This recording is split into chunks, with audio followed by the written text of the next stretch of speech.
Hello guys, shout out. Yan, ginayat ko na yung manok, no? Isang buong manok to guys. Magpipirito tayo ngayon ng manok sa English fried chicken. Ayan.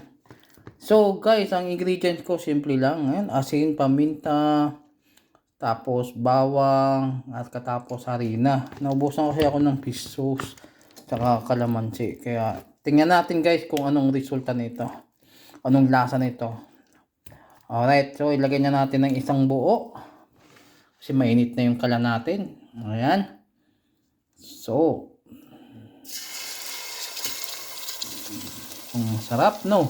Oh, kumukulo-kulo talaga. Dito tayo sa mataas. Para pagka magtalsikan, hindi sa talsikan sa niluluto natin. Di ba? Kasi mataas siya. Oh. Ayan guys.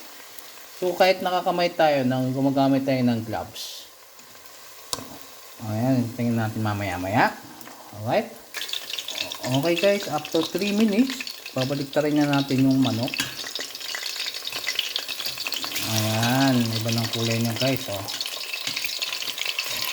Ayan, kailangan balik rin natin siya para mag-iba-iba yung kulay niya. Ayan guys.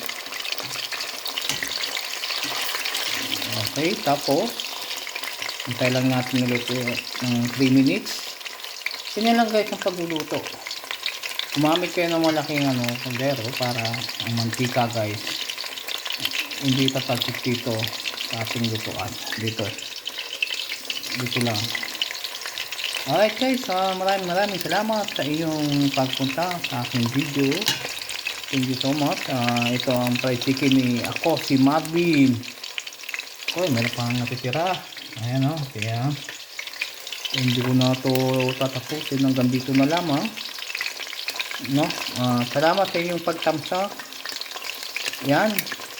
Ang recipe ay ulit. Bawang, sibuyas. Sibuyas. Wala pala sibuyas. Bawang, asin. Harina. Ganyan. Fish sauce sa kalamansi. Okay. Thank you guys. And shout out sa lahat. God bless.